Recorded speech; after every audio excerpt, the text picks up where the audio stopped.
जय हिंद दोस्तों, आप सभी का स्वागत है आपके अपने चैनल जैक वाला में, जहाँ पे कि हम लोग बात कर रहे हैं मॉडल क्वेश्चन पेपर। आप सबको आप पता चल गया होगा कि इस चैनल का मेन मोटिव है जैक बोर्ड। हालांकि उसके साथ साथ बहुत सारे प्रैक्टिकल्स, बहुत सारे और भी वीडियोस आते हैं, बट मेन मोटिव फिलहाल जैक बोर्ड को लेकर है और हम लोग उसमें तैयारी कर रहे हैं मॉडल क्वेश्चन पेपर। ये क्लास 9 से जुड़ा हुआ है और साथ ही साथ ये अगर विषय का बात करें तो विज्ञान साइंस से जुड़ा हुआ है। हम लोगों ने बहुत सारे वीडियो को कवर किया है। अगर आप इस वीडियो को देखना स्टार्ट किया तो इसके पीछे वाले को भी देखें, क्योंकि ये जो है आधा से है, इसके पहले मैंने आधा बताया है। इट मीन्स कि हम लोग अभी जो है क्वेश्चन नंबर आगे से स्टार्ट करेंगे। हमने 1 से लेकर लगभग 30 क्वेश्चन तक बताया है इसके पिछले वाले वीडियो में। आज जो है हम लोग 31 से स्टार्ट करने वाले हैं और देखेंगे पूरा क्वेश्चन। तो 31 क्वेश्चन नंबर बिना समय गवाए हम लोग स्टार्ट करते हैं। और आपको आपके स्क्रीन पे दिख रहा होगा 31 क्वेश्चन नंबर, इलेक्ट्रॉन सूक्ष्मदर्शी का अधिकतम आवर्धन है। Maximum magnification of electron microscope is. तो इलेक्ट्रॉन माइक्रोस्कोप का आपको याद रखना है सबसे ज़्यादा होता है। आप गूगल पे चेक कीजिएगा तो आपको लगभग 1 लाख मल्टीप्लाइड मीन्स 1 लाख गुना दिखाई देगा। बट यहाँ पे ऑप्शन वैसा कुछ नहीं है, 20,000 बहुत कम होता है। तो मैं बोलूँगा कि अगर आपको कहीं एक सटीक दिखे तो वो बताइए, नहीं तो इसका हम लोग 2 लाख लेके चलेंगे, क्योंकि इसका होता बहुत ज़्यादा है। अगले क्वेश्चन पे आते हैं, क्वेश्चन नंबर 32। और क्वेश्चन नंबर 32 बायो से है, जीव विज्ञान से, और बहुत ही इंटरेस्टिंग क्वेश्चन जो कि हर सेट में दिखा है वैसा कुछ। कोशिका का बिजली घर किसे कहा जाता है? Power house of the cell is called mitochondria. Power house हम लोग कहते हैं माइटोकॉन्ड्रिया को, आपको याद रखना है।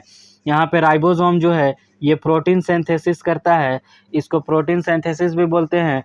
और एक और इससे जुड़ा हुआ क्वेश्चन आता है सुसाइडल बैग, जिसको कि हम लोग लाइसोसोम टिक करेंगे।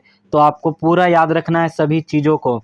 अगला प्रश्न जो है प्रश्न संख्या 33 पादप कोशिका का रसोई घर किसे कहा जाता है?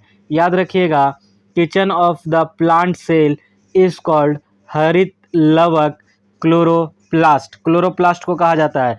और खाना जमा कहाँ होता है? तो जमा का अगर बात करें तो वैक्यूल रेक्टिका में हम लोग उसे जमा करते हैं। बट बनने का, किचन का बात करेंगे तो क्लोरोप्लास्ट हो जाएगा। अगला प्रश्न जो है बहुत ही बेहतरीन, वह वैज्ञानिक जिसने जीव द्रव्य का नामकरण किया। तो जीव द्रव्य का नामकरण करने वाले उस महान साइंटिस्ट का नाम आप लोगों को बताना है, और उनका नाम है, याद रखिएगा, जे पुरकुंजे या पुरकुंजी, जो भी बोलिए। साथ ही साथ यहाँ से याद रखिएगा रॉबर्ट हुक, जो पहली बार सेल के बारे में बताए थे, कोशिका के बारे में, वो भी डेड सेल था। इसी से जुड़ा हुआ है आपका रॉबर्ट ब्राउन। तो आपको कमेंट करके बताना है रॉबर्ट ब्राउन जो है किस चीज़ का नाम दिए थे या फिर आविष्कार किए थे। अगला प्रश्न है प्रश्न संख्या 35, जो कि आपको दिख रहा है। 35 प्रश्न संख्या भी बहुत ही आसान। किस प्रकार के उत्तकों की क्रियाशीलता के कारण पौधों में वार्षिक वलय बनते हैं? By activity of which type of tissue annual rings. ये वर्ड बहुत इंपॉर्टेंट है, ये पीछे का एक सेट में भी आया था। Annual rings are formed. तो आपको याद रखना है ये होता है प्रसव विभज्योतक, मतलब लेटरल मेरिस्टेम्स के कारण। सीधा सीधा याद रखिएगा इसका। उसके बाद है अगला क्वेश्चन, ट्रैकिड्स पाए जाते हैं। Tracheids are found in. तो ये कहाँ पाए जाते हैं? तो it is a type of xylem. ये जाइलम में पाए जाते हैं, जाइलम के सब पार्ट्स हैं ये। उसके बाद आपको कोशिश करना है फ्लोएम का, अगर याद हो तो कमेंट करके ज़रूर बताइए।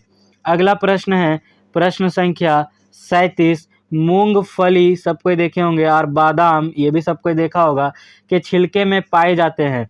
दोनों के छिलके में क्या पाए जाते हैं आपको बताना है। ऐसे मुझे इस क्वेश्चन में थोड़ा डाउट है, मैं चाहता हूँ इसका आंसर आप कमेंट करके बताएं। मेरे हिसाब से सही है स्क्लेरिड्स इसका सही उत्तर हो जाएगा, जो कि आप ये मान के चलिए कि 99% यही है। बट आपको भी कमेंट करके बताना है कि इसका सही उत्तर क्या होगा। उसी तरह जब अगले प्रश्न पे आते हैं, प्रश्न संख्या 38, जाइलम सब कोई नाम सुना होगा और फ्लोएम सब कोई नाम सुना होगा, किस प्रकार के उत्तक है? ये दोनों जो है किस प्रकार के उत्तक है तो आपको बताना है। और ये सही जो इसका उत्तर हो जाने वाला वो है संवहन उत्तक। कंडक्टिव टिश्यू के रूप में हम लोग यूज़ करते हैं या जानते हैं जाइलम और फ्लोएम को। उसके बाद जैसे ही हम लोग अगला प्रश्न आते हैं 39 नंबर पे, 39 प्रश्न कहता है रंध्र के क्या कार्य हैं? What are the function of stomata? Stomata का सभी ने नाम सुना होगा, इसका कार्य बताना है। पहला इसका कार्य है गैसों का आदान प्रदान, जो कि ऑप्शन ए में दे दिया है, और साथ ही साथ ट्रांसपीरेशन भी इसी का काम है। वाष्पोत्सर्जन मतलब एक्सचेंज ऑफ गैसेस भी इसका होगा, और वाष्पोत्सर्जन भी होगा, मीन्स ट्रांसपीरेशन भी होगा। और चूंकि दोनों होगा तो हम लोगों को बोथ ए एंड बी, ए एवं बी दोनों को टिक करना है। ये सही उत्तर इसका सी हो जाएगा। उसके बाद आते हैं प्रश्न संख्या 40, जो कि इस सेट का आखिरी क्वेश्चन होने वाला है। वह है वह उत्तक जो हमारे शरीर में वसा का संचय करता है, तो उस उत्तक को हम लोग बोलते हैं the tissue that stores fat in our body. तो जो स्टोर करेगा फैट्स उसको हम लोग बोलते हैं एडीपोज। याद रखिएगा एडीपोज, पोज मीन्स फैट्स सीधा।